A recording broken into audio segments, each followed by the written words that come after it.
Welcome to Selling Circular, the podcast dedicated to exploring the innovative minds and business models shaping our transition to a circular economy. I'm Gar Punnett, CEO of LoopLayer. Sabir Lakhani will be joining us in our interview, but not for this introduction. Have you ever wondered why it's so easy to buy something, but yet so hard to get rid of it? Why companies spend millions perfecting the unboxing experience, but leave you completely alone when it's time to actually say goodbye to a product? Well, today we're diving into one of the most overlooked and arguably most critical aspects of circular economy with someone who's made it his mission to fix that broken loop. Meet Joe Macleod, the first Endineer. Yes, he's coming up in our episode where you might actually be thinking of, well, what is an engineer? You heard that right. It's an engineer who, instead of builds beginnings, well, Joe, he builds ends. And as the founder of End, he spent over a decade helping major brands like Virgin, Ford, and the BBC create meaningful offboarding experiences for products and services. And he's written 2 books discussing ends, titled Ends and Endineering. So here's the thing. We talk endlessly about circular economy. We love it. We get to geek out about this on the podcast. But Joe argues what we're actually missing sometimes is a crucial connection of that emotional and practical bridge between a product's death and its rebirth. So companies are great at making things from recycled materials, but we do know that they're kind of terrible at messaging on why products and materials should actually come back. They've completely abandoned the customer at a very critical point, that exact moment when brand loyalty and circular systems could converge and create even more value. So in today's conversation, we explore why the circular economy keeps failing despite hundreds of sustainability awards being handed out to companies that sometimes can't even actually complete one product cycle. Everyone, we're trying, that's okay. But we'll dig into why that might actually be and what that might mean toward a historical context of a Protestant work ethic that might shape our throwaway culture here in the States, or why Japanese temples hold ceremonies for old sewing needles, how that might actually hold the key to true circularity. Joe challenges us with a simple but profound insight in this episode that without designing the ending, there is actually no circle. There's just a line that drops the customer, drops the product off of a cliff. And when that happens, your local recycling center becomes the narrator of your brand's final chapter. Usually not a flattering one. So get ready to discover what the missing link is in this circular economy journey. It isn't technology or infrastructure. It might just be the story and how we tell the end of that story. Let's dive in. I'm going to take us in a little bit of a different direction going back because I want us to understand maybe our more historical context of ends. And so I loved that you had written about sort of our changing relationship with ends. And even, I mean, we're starting off with maybe a little death here with talking about our relationship to maybe the plague, fundamentally changing how we shape sort of product endings. I read a little bit about what you were saying about this, and can you walk us through sort of this historical connection with ends in that framing? So I love talking about this sort of stuff. So if we think about like different religious structures and we go back hundreds of years, so much of our religion, we're talking not only about how we live life, but what we talk about, what we experience beyond the grave. And when I do talks, I now start with heaven. And I think heaven, not just in terms of a Christian heaven, but almost any religion, there is a place beyond life, which is a place of abundance, it's a place of indulgence, and it's a place of consumption. And so whether you're talking about amazing silks and jewels, or whether you're talking about rivers of milk and honey, or enormous feasts, we have been deeply programmed for an aspiration to get to a place which is about consumption, indulgence, and selfish acquisition. And I think I think we need to talk about that type of thing as a far deeper sociological relationship than we do currently. And when I think about how we relate to overconsumption, pollution, circularity even, we don't talk about the deep emotional grip that we have in many societies across the world. And in terms of that relationship with death and that acquisition, that aspiration towards beyond the grave. I love that thought, and I'm not challenging in any way. I would love to understand how you see this, because to some degree, you think also that comes with a conditioning on delayed gratification as well. And that somehow, how does that sort of put in sort of our relationship with products where we still want us, yet there is this sort of distance of like, oh, but I can still have it then. How do you sort of keep those in sort of Yeah, and I think intention? Yeah. that aspiration goes for many of our consumer experiences, that we are now far Yeah. more closer to now and today.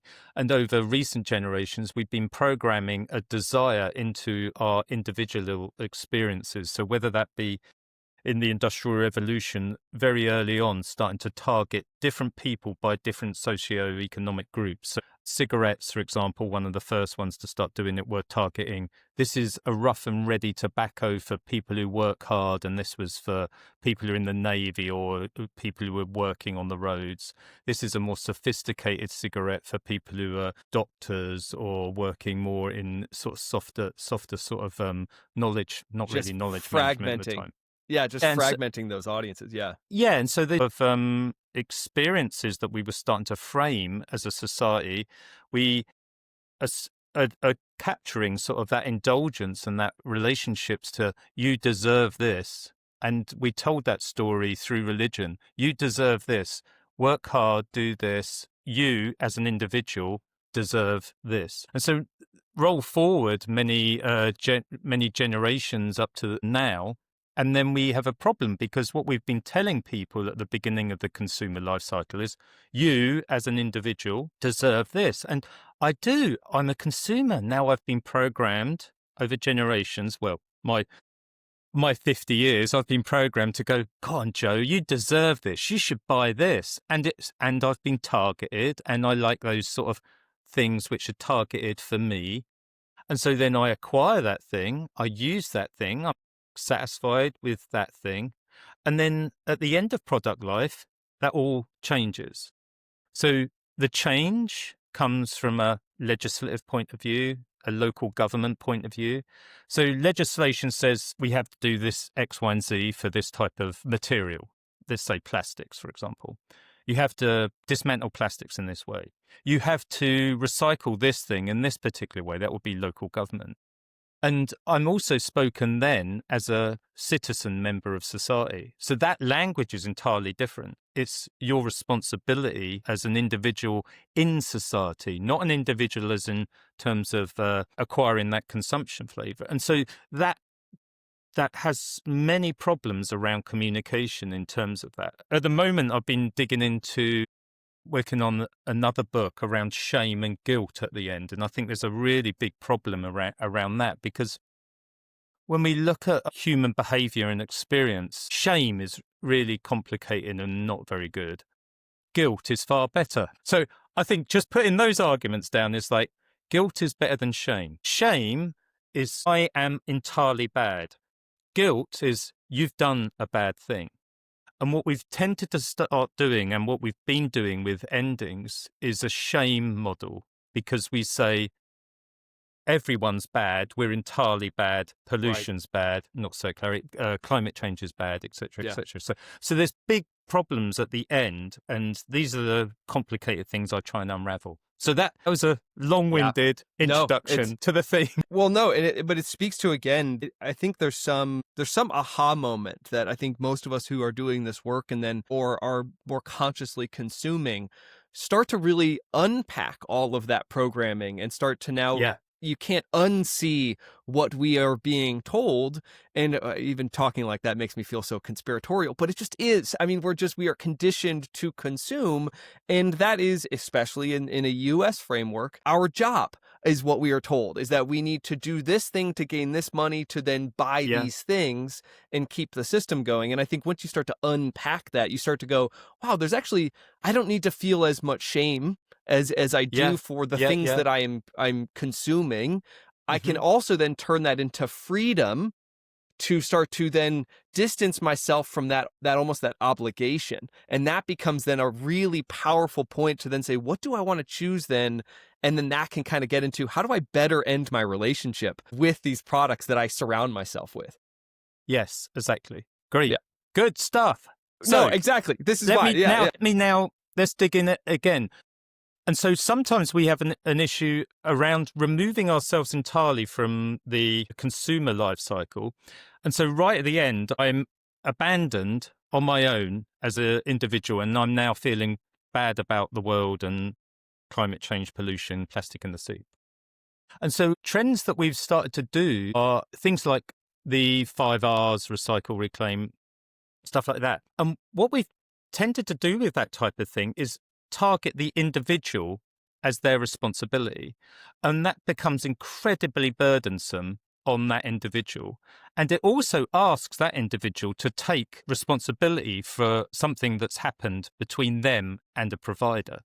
And a lot of this time, the provider is saying these words to that person and knowing full well they're not going to help them do that. So there's this big problem space at the end where the crack between the consumer and the provider, as soon as that breaks, that becomes the problem space.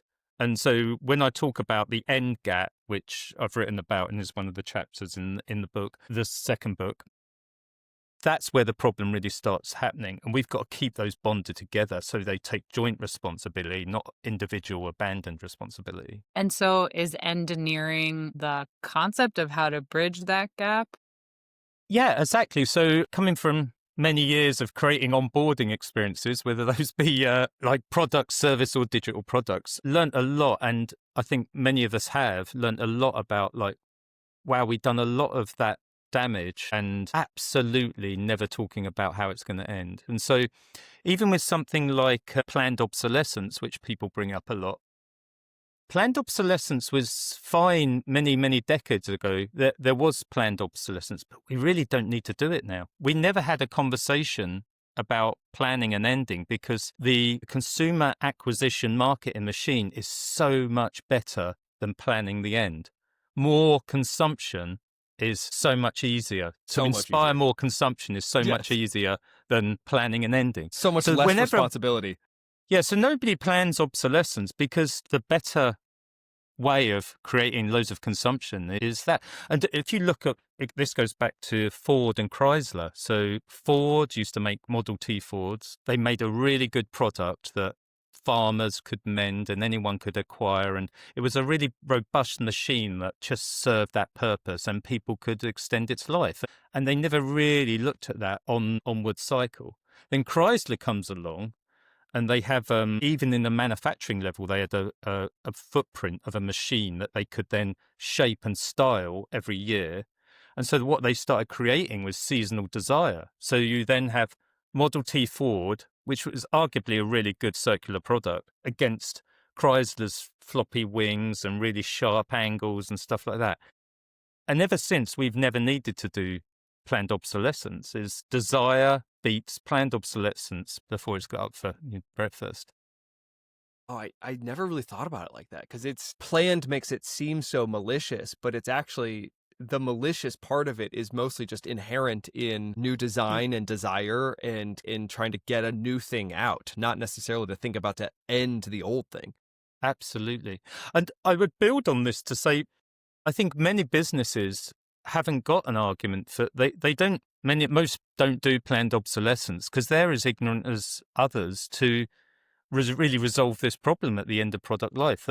They are now doubling down on like, oh, we're going to make this out of sustainable materials. We're going to make it out of this. And they're speaking the language, but they still haven't got that first end of that beginning circle. Oh, yeah. Yeah, it speaks again to how much easier it is to change the product inputs than it is to think about those outputs. Absolutely. Go ahead. Yeah, Absolutely. go. Well, I think, when you're talking about our excellence in onboarding, and I think about offboarding and maybe what you mean by engineering, I think of there's a customer experience, the knowledge, the tools, and the actual maybe guided step-by-step process of what it is to break up with a product or stop using it.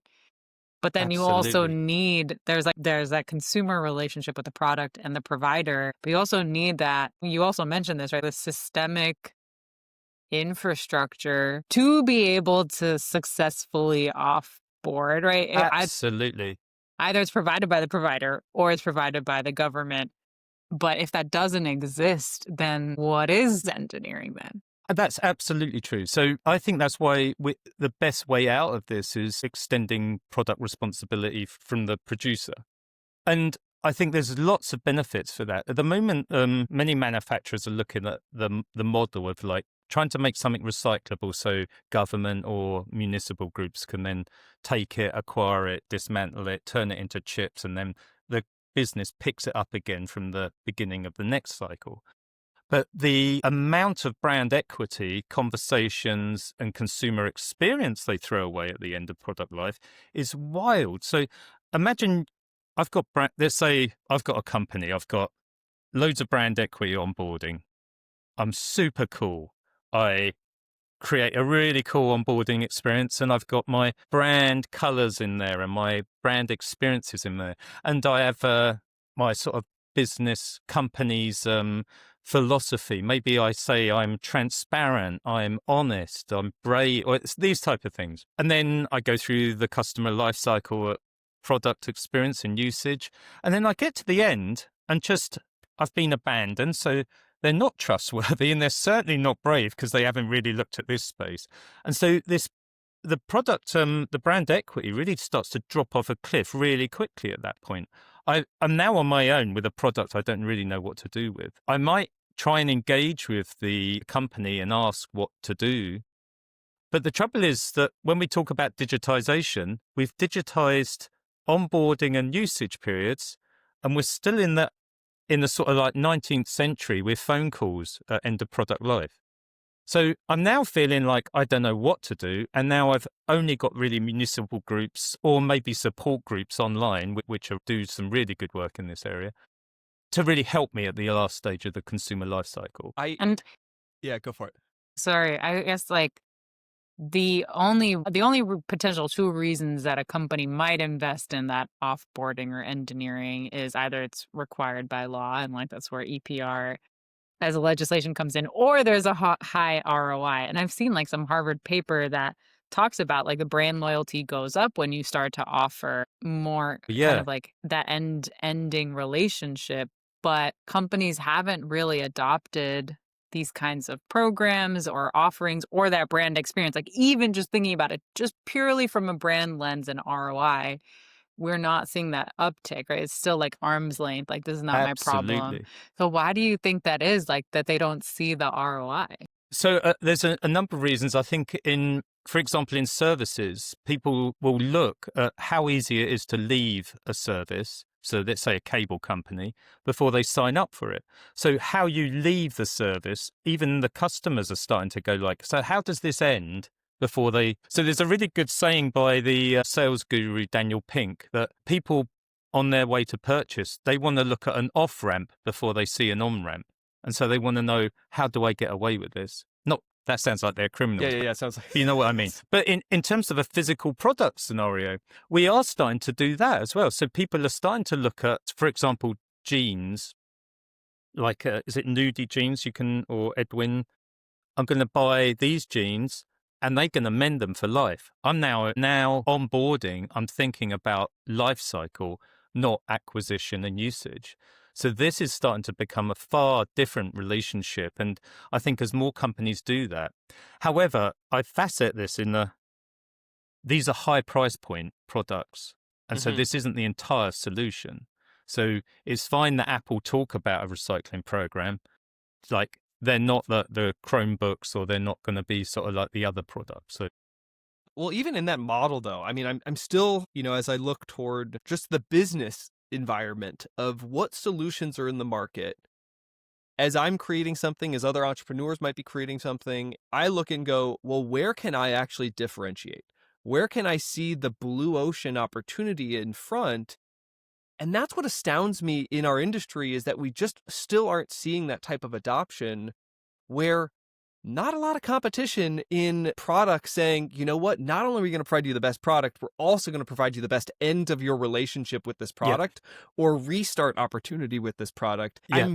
And it's almost why we started this podcast, to be like, why is that? Why isn't anybody seeing this? And I'm just not satisfied with it's too expensive. It's I just think it's a really fascinating question. So a couple of answers to that.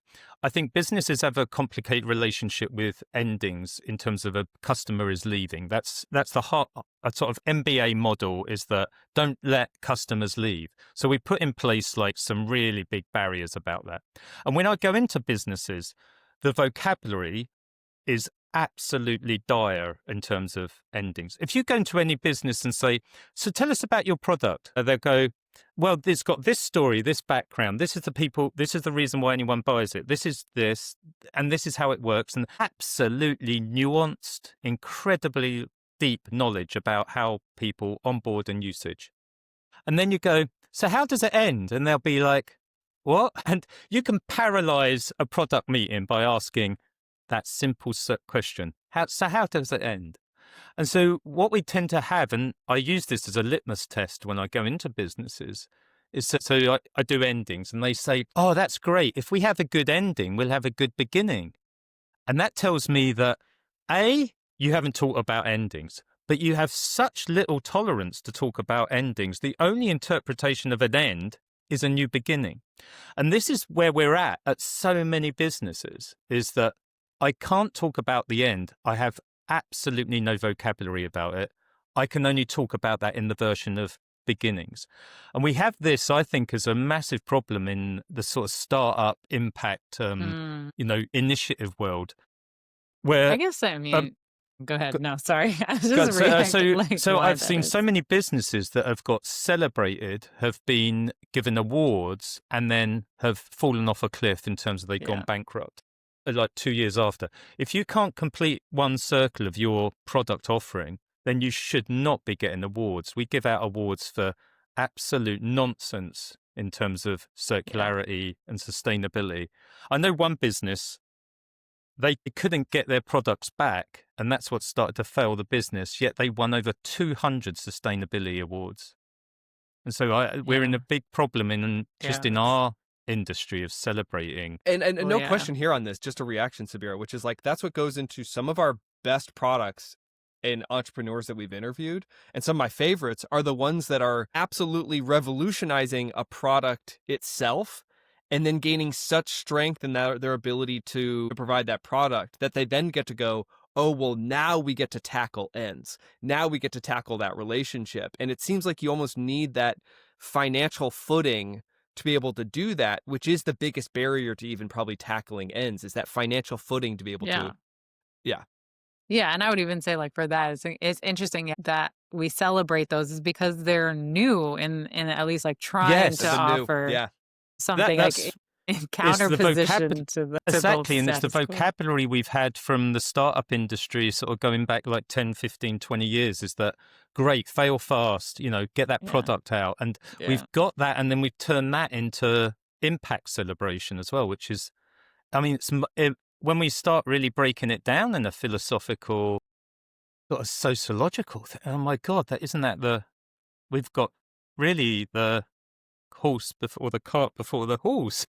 But I think like one thing you were saying earlier before we got into like the celebration topic is around, we have almost like we're not calling it a fear, but collectively companies don't think about the ending. Maybe there's the fear that you're going to lose a customer. And I think like just bridging it back to what you opened with, like from a religious point of view, is that why do we even have that heaven story? Is like, are we all just like really afraid of death, right? And like that it's like there's like this deep rooted psychological like, oh shit, the existentialness of it all is like somehow. So I mean, I've got no real data to back this up, but I think when you look at religions and the different relationship they have towards correction and improvement towards the end of life. So if you're in the Protestant religion, you try and do good all your life, but you'd get judged once at the end of your life, and then you go up or down, heaven or hell.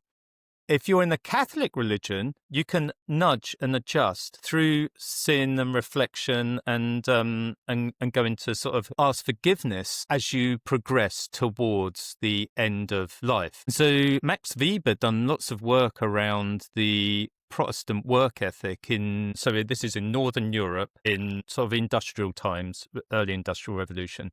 And his family were actually, I think his father was a vicar or priest, or anyway, he was really interested as a sociologist to say, what is the difference between the Catholic and the Protestant work ethic? And so you ended up having this very Protestant mindset around the end of life, physical human life, in Northern Europe and predominantly in Britain, where the Industrial Revolution started. That was very much more dominant in a Protestant mindset. So he started to think about like how much that influenced that mindset around those beginning times of the industrialization and therefore the consumerization of the world. So when I go through in the first book, talk about those things, I start to look at that relationship with religion and consumption and the industrial machine. And as that grew and became more successful, we started to then take it to the US, where it got sort of desecularized from that religious background of the Industrial Revolution, and we sort of ended up with, I think, this experience which has no interest in the end at all. And strangely also done a religion unto itself. I mean, almost capitalism and consumption. Yeah, exactly. Yeah. Heaven on earth. Yeah, exactly. Mass market. Yeah. It's Black Friday all over Yeah, again. exactly. I think when you were opening, I found myself kind of, my personal interpretation of Islam, I think is kind of opposite. Where like I didn't really grow up. I know maybe like some interpretations like have that kind of like heaven focus, but for me it was more like if there is an end, it's more like spiritual elevation, and like the abundance or the euphoria is you are connected to this like higher power and you have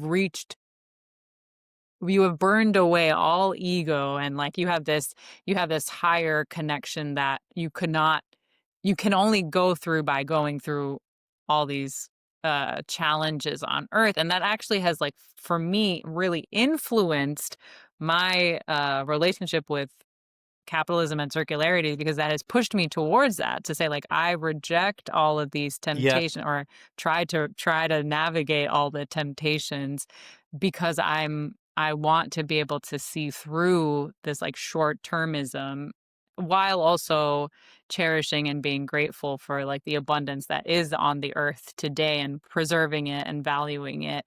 And so like Absolutely. totally different when we like, So it's like almost opposite for me. I often think, like, what if the Industrial Revolution started elsewhere? So, for example, if it started in Japan. Interesting. Japan, in Shinto Buddhism, they're one of the only religions that has animism in objects. So that is the object. So a product can have, a life. My mouse has a life, for example. So in that sense, you can create a goodbye celebration, a respectful goodbye to objects. So one of the things I reference in the first book, in the Ends book, is the needleworkers, tailors union. They would take their needles to the temple, and I love this, they would push the needle into tofu, because tofu's nice and soft, and then they would put the tofu blocks and then do a religious ceremony of saying goodbye to tofu. And so now, roll forward like 100 odd years, then you've got different temples say goodbye to different things. So outside of Tokyo, there's one which just does Barbie dolls. And so they process thousands of Barbie dolls. And there's other ones which do other things. So we've got, in different religions, we've got answers to the problem. But the trouble is that the trajectory out of a religious background was via the Protestant religion and into and then it became desecularized. And then, going back to your point, maybe it is another religion, but that's spread around the world, and now it's on a different level. So I totally agree with and there's other religions that have a different version of the acquisition consumption model at the end of life. I wish I could channel Joe. My younger brother has since become a Buddhist monk in the last Yes, 2 years. good And him. I know, and I wish I could channel him in this conversation for this. But I think my only belief structure in that, and I wish I could remember who I stole this from. But what I do still today, and it's been a many years that I do this, is when I'm forced to make a packaging decision that I don't want to, or a product decision that I don't want to, and I have to waste something. The thing that relieved me of shame and guilt was when I'm approaching the receptacle, I recognize that object for what it gave to me. I recognize that object for what I used it for, and then sort Yes. of wish it well on its journey. And that there's something just so simple in just that recognition, and not callously exiting that thing and almost projecting it from your life, but just at least recognizing it. I mean, I'm sure you've heard of Marie Kondo and the... Absolutely. Yeah. Yeah, so have you seen the TV show or read the book? No, I did it. I got the pop wave of it and was at least validated in her approach. So yeah, yes. so the TV show is a bit of a gluttonous thing of shaming people who've got a lot of clutter. But I mean, I look at that and I think these people, again, have not got the vocabulary, and none of us have really, to say goodbye to these objects in a consumer sense. But when you read the Marie Kondo book, obviously she is speaking actually a lot about Buddhist Shinto, a religious relationship with objects, because she encourages people to reflect upon what they gave them and then say goodbye. I mean, which sounds crazy in our Western consumption world. It does. So it blew, it's a really good start, I think. And I often encourage people to sort of look at that as a starting point, just to say, if you can do one thing, just reflect and say goodbye to these things. Then you know what I will attribute it to is Thich Nhat Hanh, of a Vietnamese Buddhist tradition. I was reading a lot of his literature at the time, right before I entered sustainability, and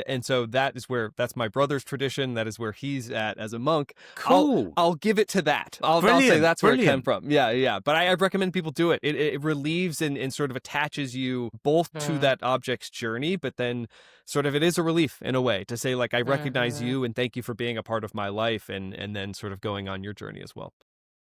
Yeah, I think, I mean, like, that's a good alternative, because, like, you can kind of, quote unquote, absolve yourself, but that is still, there isn't a good ending for the product, right? And you're exactly right. I'm taking it on as a consumer of saying, this is all I can do. Yes. Yeah, this is what I can do. Yeah. So I guess maybe, Joe, like, my coming back to like Endineering, help us, like, what are the best practices? Or you work with big brands and companies to help maybe transform this like end-to-end relationship with their consumers. So, like, what works and how do you lead them through that journey?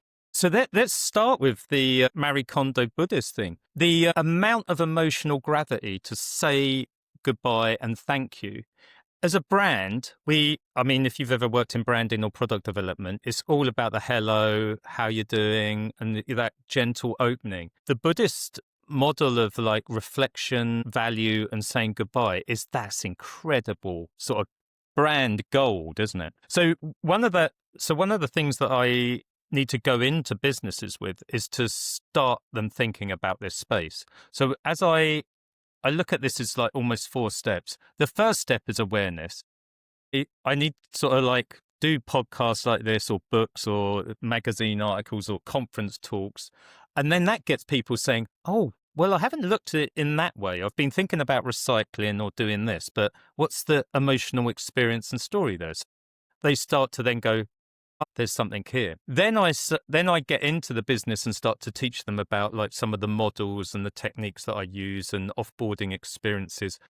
Types of endings are really important. There's broadly 8 types of endings consumers experience. So timeout ending, task event completion, credit out ending, cultural endings, all sorts of things that each have their own characteristics. And when we start at the beginning of the consumer life cycle in terms of our product knowledge and our understanding, we have such deep knowledge about that. But just saying to people, there's different types of endings that have different experiences, that have different values, and your product has one of these. Which one is it? And obviously they barely have any idea of what one it is. Then another thing which is super important is the importance of storytelling. Now, we have been working with storytelling, onboarding and usage, for like good couple of centuries. Humans love stories. It's a really important part of our evolutional vocabulary. It's a critical way of handing down knowledge between generations over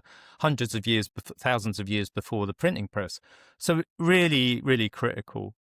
We still love stories, films, books, TV shows. The place where we don't like story endings is consumer life cycles. So the consumer experience tends to be without the end experience. And the power of that ending experience to wrap up meaning, add conclusion and emotional purpose. I'm not saying functional purpose in terms of a material. I'm saying emotional purpose. That is such an opportunity space for a brand to be present there. And so what I've found frustrating in the last few years is the amount of effort brands have been doing at onboarding and usage to tell a story about their bad product ending, instead of actually telling a story at the end of the product and building an experience at the end. What's hitting me in that is something that's so viral as Chewie, which famous for Chewie out of Star Wars. Yeah, exactly. No. Oh, yeah, cool. But the pet product company, which famously made waves for if you've had a pet and you no longer require their services because maybe your pet passed. Yes, that is they have ingratiated themselves so much with pet owners to be able to compete with Amazon on pet products, because they're the ones that I think in the beginning would send flowers. They would send and recognize that, and that was it. Yeah. I do know them now, and because people reference them to me, but they've done an incredible job, and what an incredible time to do that. Right, and, right.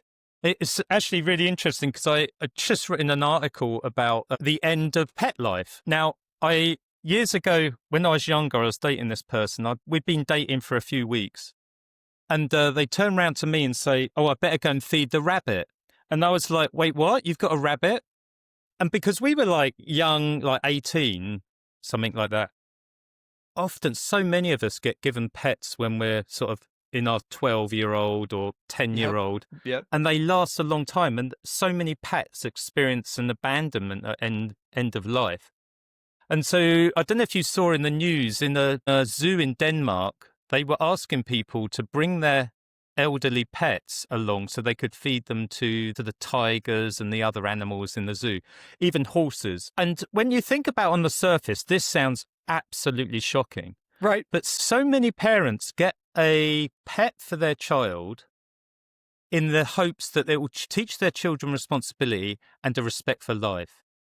And when you think about how biased we've been around that, when so many of the end of lives of pets are abandoned and given away, there's all sorts of horror stories about that.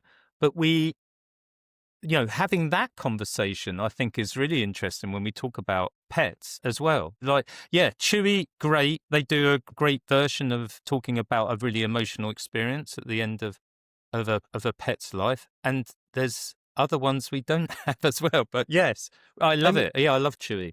Well, but that again, it's just so rooted in that emotional connection with a user, exactly. with a product. Exactly. How can you sort of see this shift changing? I want to go a little future focused. Yeah, sure. As we've gone maybe more digital and we continue to go more digital, I almost have to. I'm now required, some pop culture law now requires me to mention AI now. Yeah.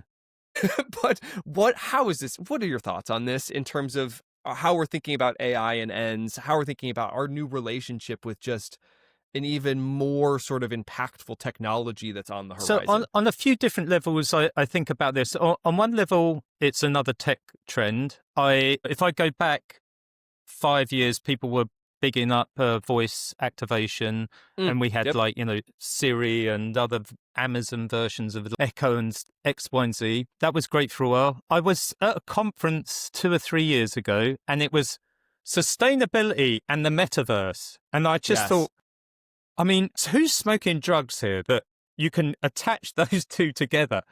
And so AI, I think, great. It's really impressive, but there's cracks in that as well. So I think it's interesting. I do a course every so often at different universities, and I commonly give everyone a number of briefs. So one of them, end of cars. What's that experience like?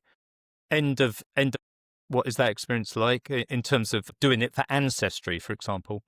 And one of them's the end of fish. We're going to run out of fish within our lifetimes. So what is that experience in a cultural, in a local? Many villages and towns have a deep relationship with fish. And the other one is the end of AI, because AI is essentially a belief structure. And there's many belief structures that have been lost over centuries in the past. And whether it be good or bad to do certain things, sort of irrelevant. I sort of think it's going to be interesting as a belief structure. And there'll be another one coming along soon, which is maybe better, different. Yeah. Yeah, exactly. No, that's such an interesting way to think about, again, the ends of cycles and thinking about then what does that mean? How are we thinking about it? Because again, we look back at all the other, to your point, blockchain's still around, metaverse is still around, but it already cycled through that talk Yeah. track. And so it's like, yeah, but what did it mean? And what did it mean when we were obsessed with it? So what does this mean? I think that's a great way to think about, like, what is this? I think the important thing to do with almost all consumption is that it's about attention and it's about engagement. And when we build engagement in onboarding and usage periods, that's great. But it's really quick if we can get over the hump of addiction, for example, with things like Reels and things like, AI is building in desire and stuff like that. We get over that, we can remove ourselves from those desires that we've built up, and engagement will, or lack thereof, will slow, and then eventually we move on from AI. So yeah, so I mean, looking forward, I love that, because then like it helps zoom out into the eras of the world and our relationship as humans to those eras. But in today's world, you offer this like framework or even philosophy in your books, and you help companies kind of embrace this. So like, what should our listeners kind of think about doing after listening to this episode? So I think for many of your listeners maybe are working in the sustainability circularity space. Start to think about how you build a bridge with the brand team, with the marketing team, and start to say, what's the common story of our product? Not like what's its materials made of, what's the database that we've got about all of the Excel spreadsheets with all the micro components of it dismantled, but what's the common story you have? Because once you start getting into that more holistic purpose, then we can start to really have a circular conversation. Because at the moment, I think we've got such conversations, even in businesses, where marketing and brand and advertising will do lip service to circularity, and then the circularity and sustainability team are just punching the numbers into legislation. And so these groups have to come together, and you can come together around a common purpose of story. So this year at the Circularity Conference, I got together with Andy Rubin and some others, and we started to build a story around that, around like the 3-act play that many companies are doing, first and second acts. Yeah. And then there's other people end up picking up some pieces at recycling centres in terms of that circularity team or the sustainability team. And so this gap of meaning and emotion at the end of that product life is abandoned for anyone to make up. So right now, that's your local municipal group eating your brand equity for breakfast. So I love that thought of that storyline, like the 3-part structure, because you're right, again, in so many ways of the end, which is when someone's telling a story, it's so fun to introduce new characters, get the concept, get people bought in. Then you're getting into the plot arc. Then you're starting to get into what challenges are they facing? What can our heroes sort of endure? And then you have to land the plane. And that, again, is where most of the time a movie, a story can maybe fall short, is it's like, oh, how do we just achieved all this height? How do we actually get it back on the ground? And so I love that story structure part of this. Absolutely. And so many of the best films have an amazing ending. So if your brand's not doing an ending, and not a conscious one at least, then you're just abandoning your customers on a sort of very You're old not going to model. be in the Criterion collection of products. You're not going to achieve that ending. How do we think more like an engineer? How can we start to really sort of push this in our own mental framework? I say to people, like, just ask that first question, how does this end? And then ask that in that product development meeting. And not that, oh, it's made of these plastics and we've done this thing. How does it end emotionally to that customer you were so precious about at the beginning of the consumer life cycle, and they're standing there alone wondering, what do I do now? And so once you start asking that question, then you need to go and look. And like doing any other good consumer research, you need to go and ask questions to the consumer and go and look, how does it end?